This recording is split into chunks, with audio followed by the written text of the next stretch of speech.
Shalom à tous, Baruch Hashem, on a le droit de reprendre le Likutei Moharan, Torah 49 d'Likutei Moharan, on est dans la Haute Zayin, et on démarre la Haute Zayin aujourd'hui. Donc tout ce qu'on a vu dans cette Torah-là, donc je vous renvoie à tout ce qu'on a vu au préalable, il nous dit Rabbi Nachman, c'est la notion des tzitzit, et en particulier du bleu azur, du fameux fil bleu azur qu'on met dans les tzitzit, le terrelet. Tout ce qu'on a dit dans la Torah, à savoir de travailler, d'avoir des bonnes pensées dans son cœur, de constamment chercher à avoir des bonnes pensées, repousser les mauvaises pensées pour que dans son cœur on ait des bonnes pensées. Hein, le cœur qui est la bina, qui est l'endroit du discernement, et que ça va permettre de pouvoir élever la royauté d'Akadosh Baruch Hu, parce qu'à travers les bonnes pensées, de vouloir faire ce qu'Hachem il veut, on arrive à pouvoir agir après en adéquation avec ce qu'Hachem il veut. C'est ce que ça s'appelle dévoiler la volonté du roi à travers nos bonnes actions. On élève la royauté. En faisant ça, eh ben, lui dit Rabbi Nachman, c'est la même dimension que les tzitzit. Pourquoi? Parce que dans les tzitzit, déjà c'est marqué, dans la paracha des tzitzit, c'est marqué Velo tatoro achare leva aprem achare nechem. Vous n'irez pas après vos cœurs et après vos yeux. Quand il doit, donc en réalité, c'est marqué dans la paracha des tzitzit, quand il doit faire attention. Les tzitzit nous aident à nous rappeler d'avoir des bonnes pensées. Que dans ton cœur, tu ne dois pas laisser rentrer de l'idolâtrie. Hein, rappelez-vous, dans ceux qui étudient le Chokei Emouna, qu'on a vu que la racine de tous les bons traits de caractère, eh ben, c'est la Emouna. Or, ne pas aller, vous n'irez pas après votre cœur, si vous n'irez pas dans l'idolâtrie. L'idolâtrie, c'est le manque de Emouna. Si une personne rentre dans un manque de Emouna, tous ses traits de caractère, ils se dégringolent. Et c'est la porte ouverte à tous les mauvais traits de caractère que nous en préserve. Ça, je vous invite à étudier le jardin de la foi à la fin, sur tout le chapitre sur les traits de caractère, ou bien dans le Chokei Emouna, que vous pouvez retrouver aussi. En tout cas, la paracha des Tzitzit, elle nous dit, vous n'irez pas après votre cœur. Donc après votre cœur, c'est vous devez avoir la Emouna. Vous n'irez pas après après vos yeux. Il va falloir préserver le cœur, ne pas avoir des mauvaises pensées, des mauvais désirs. C'est ce qu'on a vu un peu dans cette Torah-là. Ken, les tzitzit, et dans les tzitzit, qu'est-ce qu'on a? Aïnou prinat trelet. Dans les tzitzit, il y a la notion du techelet, c'est le fil du bleu azur qu'il y avait à l'époque du Beth Amikdash et qu'aujourd'hui on remet depuis un certain temps, notamment chez les Chassidés Breslev. Ce fil bleu azur, on va voir qu'il est lié à tout ce qu'on a vu qui gravite au niveau de la royauté, de la qualité de la royauté d'Akadosh Baruch Hu qu'on doit élever. Quand c'est marqué que vous mettrez dans vos tzitzit au coin, al tzitzit akanaf, ptil techelet, un fil de bleu azur. Et en réalité, trelet, le bleu azur, il fait référence à la royauté. Pourquoi? Parce que, je vais prendre ça, c'est dit à propos de la royauté. Ken. La royauté, d'ailleurs, il le ramène plusieurs fois, il ne le ramène pas ici. Vous savez que la royauté, on dit souvent, on dit que la royauté, elle est malchut. Il y a un principe qui revient dans la Gemara, dans Maseret Gitin, qui dit Dina de malchuta dina. Le din du royaume, de la royauté, c'est la loi qui s'applique. C'est-à-dire que s'il y a une loi en vigueur dans le pays, eh ben, on doit se soumettre à la loi. Donc tu vois que quoi? Tu vois que la malchoute, elle est liée à ce qu'on appelle le din. Hein, un roi, ben, par définition, il a forcément, il va exercer une force de jugement. Il y, a un, il y aura un jugement qui va tomber en fonction de combien on fait la volonté du roi. Or, quel rapport avec maintenant ici le trélet? Eh ben, c'est qu'en fait, le mot trélet, le mot trélet, il fait référence à cette notion de royauté dans le sens de jugement de la royauté qui vient avec la royauté. Pourquoi? Parce que c'est marqué dans le Zohar, dans Parashat Bereshit, Trelek Aleph, Dafnun Aleph, c'est marqué à propos du Trelek des Achle Kola Veshatse Kola. Que la royauté, elle mange tout, elle brûle tout, hein, et elle mange tout et elle extermine tout. Or, en fait, les mots des Achle Kola Veshatse Kola, hein, ça vient du mot Trelet. Achle, Kola, tout ça, qu'elle dévore tout. C'est en réalité le même mot que Trelet. Ça vient du même racine que Trelet.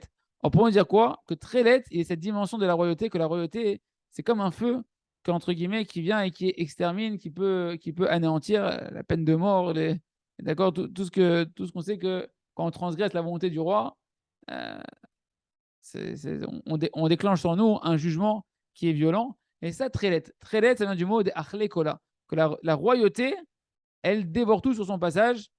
Et la notion de Trelet, donc, est liée à la notion de royauté. Et c'est ça, des Achle Kola Vachese Kola. Elle est comme un feu qui vient tout dévorer. Or, on sait que dans le feu, c'est marqué dans les Tikkuné Azohar, que le feu il est composé de plusieurs couleurs. Hein, il n'y a pas qu'une seule couleur dans le feu. Et il y a 5 couleurs. Le Zohar nous dit il y a du blanc, il y a du vert, il y a du noir, il y a du rouge et il y a du Techelet. Et il y a ce fameux bleu azur, ce fameux bleu des tzitzit. D'accord? Parce qu'il y a cette dimension-là que la royauté, elle a la capacité de tout consumer. Hein, je regardais avec vous. Qu'est-ce qu'il nous dit ici? Ok. Et c'est ça qu'il nous dit Rabbi Nachman, qui a l'idée de Galut Malchuta d'Ikdusha. Pourquoi le Tchelet, il représente la royauté et il y a une notion d'extermination un petit peu à l'intérieur dedans, de destruction. Pour dire quoi? Quelle idée? Il Galut Malchuta d'Ikdusha. Quand se dévoile la royauté de l'Akdusha, nous on est en train de faire quoi comme travail ici?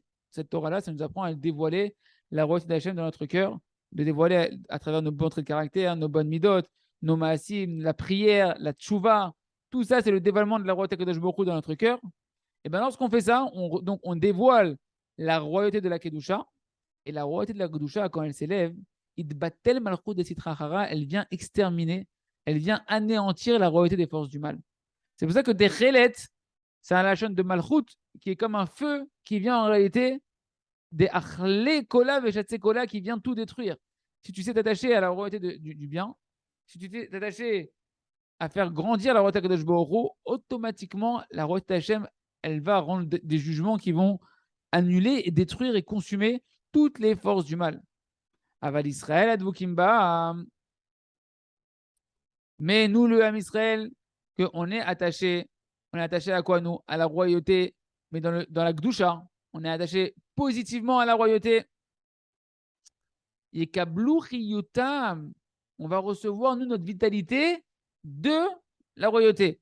Donc la royauté, c'est une épée à double tranchant. D'un côté, elle peut tuer, et d'un côté, elle peut être la source de toute la vie. Et quand on est attaché dans la Gdusha à la royauté, c'est elle qui va te conférer toute ta chayout, toute ta vitalité, toute ta force, toute ton énergie à tous les niveaux. Moshe Katouv, Ken.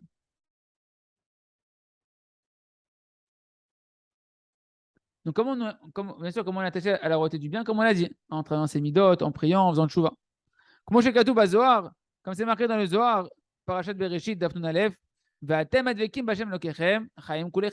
vous qui êtes attachés à Hachem, votre Dieu, sous-entendu que vous prenez sur vous. C'est quoi être attaché à Hachem?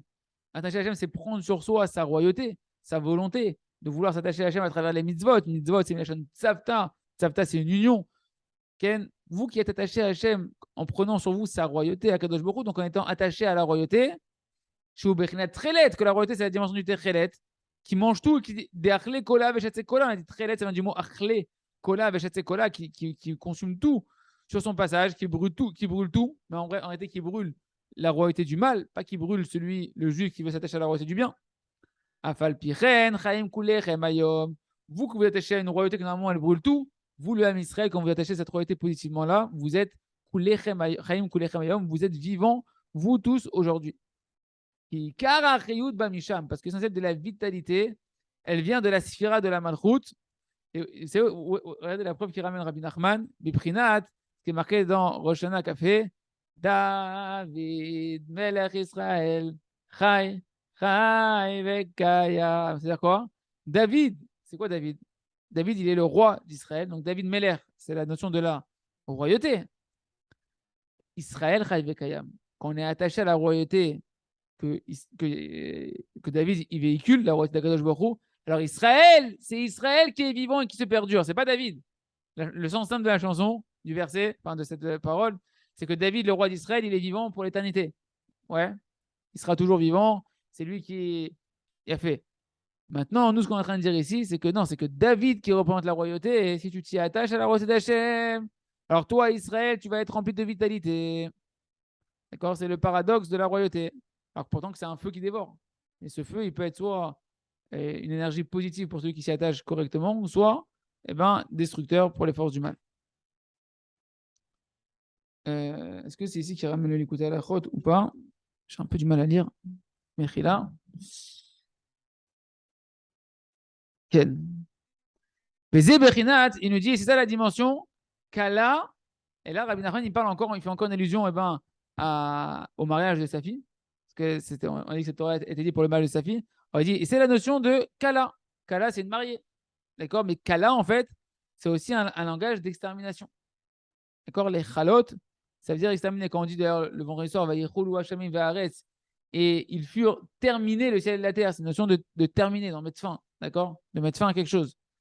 Bechinat Trelet, en fait, le mot Kala, eh ben, il vient de Techelet, qui est ce fameux bleu azur qui représente le feu de la royauté qui dévore tout sur ce passage.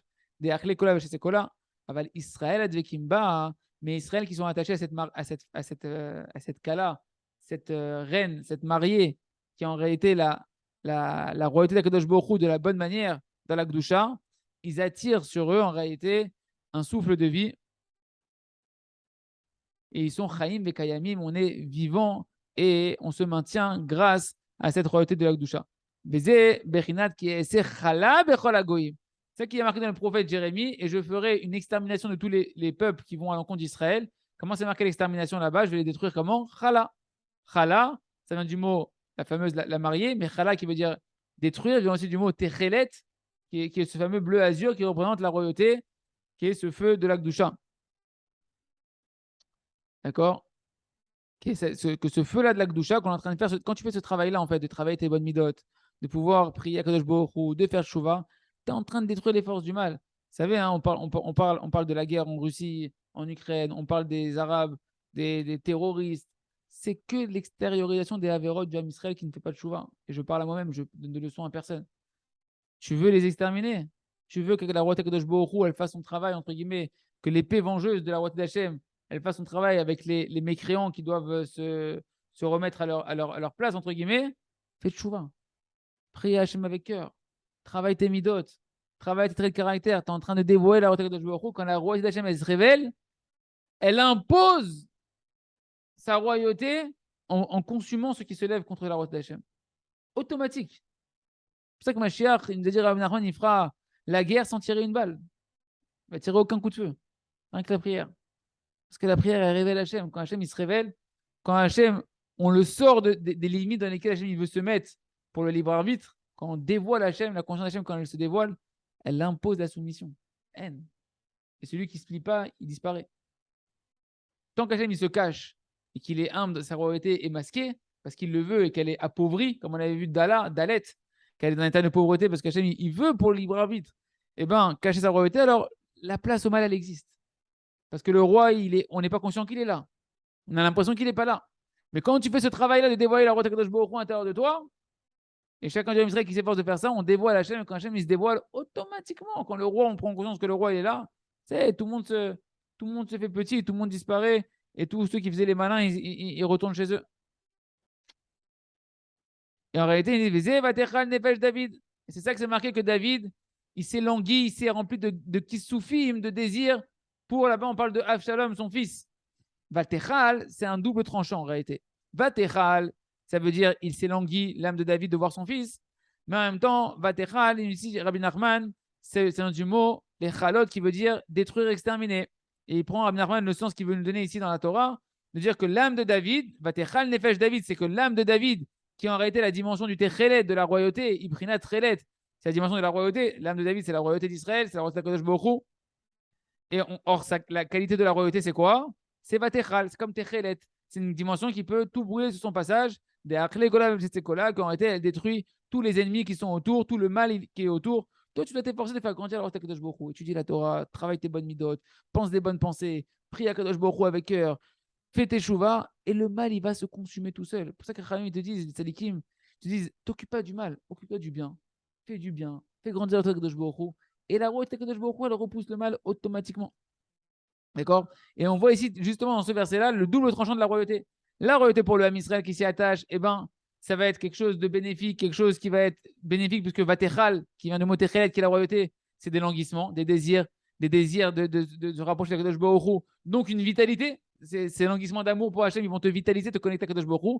Et Vatechal, Nefesh David, c'est aussi l'extermination, la destruction, qui vient justement par le fait que quand Hachem il se dévoile, ça détruit les ennemis qui sont autour. Oui, et tu veux dire quelque chose, Ilan? Non, ok. Et qu'est-ce qu'il dit dans l'écouter à la Chot, dans Tfilat Mincha, Al Zain, Rabbi Nathan, là-bas, il résume un petit peu toute notre Torah à nous.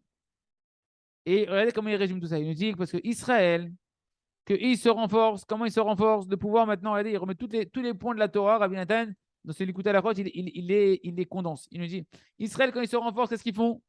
Ils vont se canaliser, ils vont canaliser la lumière, le feu ardent qui brille dans leur cœur de vouloir servir Kadosh Baruch Hu. Que ce feu, on a dit, il brûle à l'infini, hein, comme la lumière d'Hachem avant la création qui était à l'infini. Et ben dans notre cœur, on a un feu infini de vouloir servir Kadosh Baruch Hu, on va le canaliser pour pouvoir servir Hachem avec ce feu de manière graduelle, de manière mesurée et délimitée. Et qu'on va justement faire en sorte de repousser les mauvaises pensées qu'il y a dans notre cœur et chercher à penser des bonnes pensées qui sont dans notre cœur. Et que grâce à ça, on va réussir à faire on va avoir des bonnes midotes, on va avoir des bons traits de caractère. Et donc, on est en train de dévoiler que on prend sur nous la royauté de Kadosh Baruch Hu de manière parfaite à travers ce processus-là et qu'on va prier avec cœur, etc. Et qu'on va faire teshuva. Que tout ça, c'est quoi? C'est en réalité la réparation de la maison d'Hachem d'en bas qui est dans notre cœur, qui est la royauté. Ken. À ce moment-là, on répare la sphira de la Bina, la maison d'en haut.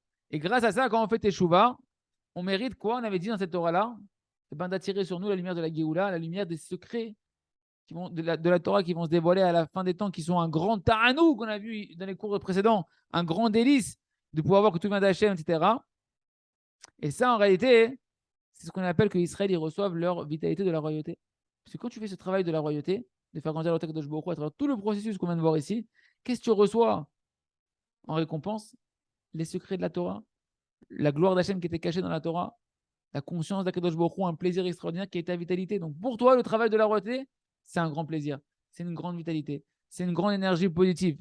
Mais pour les goïms, il dit Rabbi Nathan, que eux, ils ne se renforcent pas sur leurs mauvaises pensées, qu'au contraire, ils courent derrière les mauvaises pensées, ils courent derrière les pensées étrangères, etc. Et en plus de ça, ils veulent faire des philosophes, de vouloir comprendre des choses qui les dépassent au niveau de leur entendement. Ils veulent savoir des choses avant même d'avoir nettoyé leur mauvais trait de caractère, leurs mauvaises pensées. Que ça, c'est la dimension du ribouille or. Ça, les amis, c'est une définition que j'ai adorée de Rabbi Nathan. C'est quoi un ribouille or? C'est quoi un excès de lumière? Ce qui fait péter les kélim, ce qui va exploser les réceptacles et qu'au final, une personne, au lieu d'être dans le bien, elle va dans le mal, avec une volonté positive à la base. C'est quand tu veux comprendre des choses de la Torah et commencer à vouloir rentrer dans des choses qui sont profondes, etc., sans faire un travail au préalable de te nettoyer, sans faire au préalable dans ton cœur un travail de nettoyer les mauvaises pensées, d'avoir des bonnes pensées, d'avoir des bonnes midotes. C'est pour ça qu'on a dit que la Kabbalah, on a dit que le Zohar, pas avant 40 ans. Tu peux avant, mais on te conseille, il y a une dimension de ne pas faire avant 40 ans parce qu'il faut laisser le temps à l'homme de se travailler, le temps à l'homme de construire les kélim, de pouvoir être à même de recevoir les secrets d'Hachem, de recevoir des choses. Et les goïms, eux, ils veulent tout comprendre sans se nettoyer. Et nous, des fois, on se comporte comme des goïms. C'est-à-dire quoi? On n'a pas le temps de travailler nos midotes, on n'a pas le temps de travailler notre trait de caractère, nos mauvais désirs, etc. Et on veut avancer, on veut comprendre Hachem, on veut comprendre la Torah. C'est ce qu'on appelle un ribouilleur qui casse les réceptacles. Et au final, cet excès de lumière devient un feu qui brûle tout. Et une personne, si c'est un juif, ça va exacerber son mauvais penchant. C'est vrai que des fois, on va même à Ouman et on revient trop illuminé. Et un Sarah qui se réveille derrière, qui est très très fort. Parce que quelque part, tu n'as pas les kélim. Tu crois que cette lumière, elle t'appartient. Cette lumière, elle ne t'appartient pas. Maintenant, il va falloir que tu ailles faire tes kélim, va travailler tes midotes, prends des petits services divins sur toi qui sont adaptés, rentre dans des études de la Torah, rentre dans un travail de Hidbo des doutes, etc. Et les athlètes, tu vas construire les kélim. Vezé Berinat, Ruach Tzafon, Vaetam Neshel Bekinor Shel David. Et c'est ça la dimension que c'est marqué que dans la Gemara, qu'à Rabbi Shimon Chassida, il y avait une arbre qui était suspendue au-dessus du lit de David Ameler. Et quand ça arrivait le milieu de la nuit juive, il y avait le Ruach Tzafon, le vent du nord, qui commençait à souffler dans la harpe de David. Et elle se mettait à faire la mélodie toute seule, la harpe de David. Il y avait un miracle que la harpe, elle jouait toute seule, rien qu'avec le vent du nord qui venait. Et Rabbeinu nous explique qu'est-ce qui est marqué dans la Gemara. Le Ruach Tzafon, le vent du nord, c'est quoi en réalité? C'est les dinim, c'est les forces de rigueur, les gvurot. Comme c'est marqué dans le prophète Jérémie, Mitzapon tipatachara'a. Du nord va venir le mal. Le mal, c'est les forces du mal, les rigueurs, les jugements. Ça vient du nord. Ouais. C'est la dimension du bleu azur. Parce qu'on a dit que le bleu azur, dans le tzitzit, ça vient du mot lechalot, qui veut dire exterminer, qui représente les forces d'extermination. C'est des forces de rigueur, des forces dures, qui détruisent tout sur leur passage. Ça, c'est le nord. Ruach Tzafon, c'est le vent du nord. Ce nord, c'est le mal. Le mal, les forces du mal, l'extermination, etc. Chez Misham, en réalité, quand je dis le mal, c'est les forces de rigueur, d'accord? Les forces de rigueur, de jugement. Chez Misham, Anegina, il nous dira Rabbi Nachman que c'est de là-bas, de ce vent du nord qui venait dans la harpe que provient la mélodie, puisque la harpe se mettait à jeter d'elle-même. Parce qu'en réalité, à qui elle appartient le fait de faire des mélodies à Kadosh Baruch Hu, dans tout l'Amisraël, à qui ça appartient en particulier? C'est aux Lévim, au Beth Amikdash, ceux qui faisaient les chansons à Kadosh Baruch Hu, les louanges à Hachem, que c'était leur travail, leur job, c'était de faire de la musique, c'était les Lévi'im. Or, on sait que les Lévi'im, eux, ils sont du tzad de la Gvura, ils sont du côté de la rigueur. Les Kohanim, eux, ils sont du côté du Chesed, et les Lévi'im, eux, ils sont du côté de la bonté, et les Lévi'im, ils sont du côté de la rigueur. Et c'est eux qui faisaient cette musique-là. D'accord? Et en réalité, pareil, David Ameller, sa négina, sa mélodie qui vient dans sa harpe, elle venait donc du vent du nord, qui est le vent qui représente le nord, la rigueur. Mais Brinat, Miknaf Haaretz Emirot Shamanu. C'est la dimension de ce qui est marqué dans Yeshaya. Et là, il nous montre bien le lien avec Rabbi Nachman, le lien avec le tzitzit. Avec comment c'est marqué dans Yeshaya, chapitre 24. C'est des coins de la terre qu'on a entendu les louanges, les imirotes, les cantiques. Donc, d'où ils viennent les cantiques? Du coin de la terre. C'est quoi les coins? C'est les tzitzit. Miknaf Daikain, dit Rabbi Nachman, précisément du coin. Shubechinat Trelet, que c'est la dimension du tzitzit, la dimension du techelet, du blé azur, qui est en réalité cette dimension de la royauté de Kadosh Baruch Hu et de la rigueur qu'il y a dans cette royauté. Vesham Bechinat Ni'im Zimerot Israël. C'est ça que des coins de la terre, tu vas entendre les louanges. On a entendu des louanges. C'est que de là-bas, de la sphère de la Malchut, qui elle-même contient des rigueurs très fortes à l'intérieur d'elle-même, de là-bas, on va entendre des louanges. Des louanges de qui? Des louanges de David Ameller, qui est le Neim Zimerot Israël, qui est celui qui fait les cantiques de Israël. Cette fameuse chanson qui va sortir à la fin des temps, ce chant simple, double, triple et quadruple, qui vient quand la royauté d'Israël, la royauté que David incarne, se révèle, et ben automatiquement, et ben on se met à chanter, on voit Hachem qui se dévoile, mais sachez les amis, ce qu'il dit dans d'autres Torah qu'on a vu, quand on chante à Hachem, on dévoile sa royauté, ça détruit les forces du mal. On a vu que l'adoucissement des rigueurs, l'adoucissement des forces du mal, etc., par le chanson, par la danse, par le fait de taper des mains, etc. Parce qu'en réalité, le chant à Kadosh Baruch Hu, et c'est ce qui va se dévoiler à la fin des temps, et ce chant-là, ces cantiques-là, ces louanges-là, et ben c'est tellement un grand dévoilement de la royauté de Kadosh Baruch Hu, qu'Hachem c'est lui le roi, qu'Hachem il est bon, etc., que quand la royauté de Kadosh Baruch Hu, elle se dévoile, ça extermine le mal. C'est pour ça qu'on a du mal à comprendre comment, eh ben, en chantant, eh ben, on peut amener le monde à la Géoula. C'est parce qu'en chantant, tu dévoiles Hachem, tu dévoiles la royauté de Kadosh Baruch Hu. Et quand tu dévoiles la Kadosh Baruch Hu et la bonté d'Hachem et la miséricorde d'Hachem, le mal, il n'a plus de place. Le mal, c'est une illusion. Et le mal, du coup, il disparaît. Bézé, Bechinat, He, Dalet, Im, Et on va finir avec ça aujourd'hui, Hachem. C'est ça la dimension qui est marquée, qu'on a vu ensemble à plusieurs reprises dans cette Torah-là, que la royauté de Kadosh Baruch Hu, la royauté par la haute He. Le He du Yud Vavke, le He final, c'est la royauté de Kadosh Baruch Hu. D'accord, mais la royauté est dans un état de réparation et de dévoilement. Et en réalité, on dit que le He, il est formé de deux lettres, le Dalet et le Yud. Le Dalet qui représente la royauté à l'état de Dala. Dala, c'est-à-dire appauvri. D'accord, qu'elle est encore cachée, qu'elle est encore en état masqué. Et on va lui mettre dedans le Yud. Le Yud, on a vu que c'était les marchavot tovot, les bonnes pensées, etc., qui vont faire rentrer, qui vont faire sortir la royauté, réélever la royauté. Donc ça forme la haute He, qui est le dévoilement de la royauté. Et là, Rabbi Nachman nous dit, c'est ça la haute He. Dalet im Yud, le Dalet et le Yud. Parce que Dalet, c'est quoi Dalet? Dalet, c'est 4.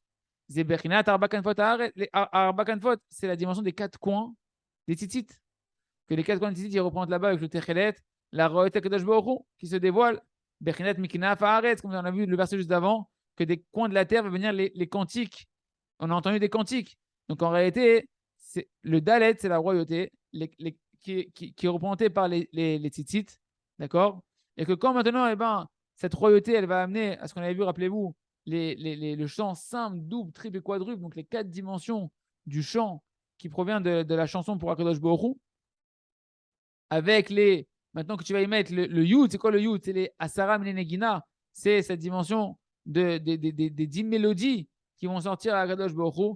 Zebechinat Asara Menegina, le Yud, c'est 10 mélodies à Akadosh Baruch Hu qui vont sortir de là, de ce dévoilement de la royauté. Bechinat Zimirot, Shamanu, c'est la dimension des coins, on a entendu les cantiques. Donc, c'est qu'en réalité, ce chant simple, double, triple et quadruple, et ben, on va sortir là-bas 10 mélodies qui vont être un dévoilement extraordinaire de la royauté Kadosh Baruch Hu et qui automatiquement va amener à l'extermination du mal, à la disparition du mal. Il y aura ça, qu'on se renforce nous-mêmes dans cette dimension, que ce soit des tzitzit, mais surtout de cette dimension de qu'est-ce qu'ils font les tzitzit. Ils sont là pour nous rappeler quand on met les tzitzit. On dit pourquoi on met les tzitzit? les Ma'an Tiskeru, afin que vous vous rappeliez des commandements de la Kadosh Baruch Hu, pour qu'on ait dans le cœur, qu'on voit les tzitzit, des bonnes pensées, de se rappeler des mitzvot, qu'on doit se comporter comme des juifs dans de bonnes midot, qu'on dévoile la route de Kadosh Baruch Hu, et qu'on sache que dès qu'on a ces tzitzit-là sur nous, avec ce techelet-là, et qu'on se rappelle, techelet, ça vient du mot tachlit, ça vient du mot le but, qu'on se rappelle le but pourquoi on a été créé, pour être à l'image d'Hachem, pour se comporter comme les midot de Kadosh Baruch Hu, et que de ça, on se met à prier, à faire teshuva, automatiquement, on est en train de faire tchelet, on est en train d'être les chalot, on est en train de détruire les forces du mal, les chitonim, c'est marqué que c'est une énergie or makif, une lumière extrêmement haute, et c'est ce qu'on va voir dans la suite de la Torah, qui vient de la Bina, qui vient repousser toutes les forces du mal, qui détruit les forces du mal comme une armure, comme un bouclier, Beth Hashem, et qu'on soit rempli de tchelet, ça vient aussi du mot les chalot, dans le sens de désir, qu'on soit rempli de désir pour Akadosh Baruch Hu, qu'on soit attaché à Hashem, qu'on puisse prendre toute notre vitalité d'Akadosh Baruch Hu, et qu'on soit tout le temps en train de chanter Hashem, Yiratzon Shinskei Kolze, Chazak, Ve Nitrazek.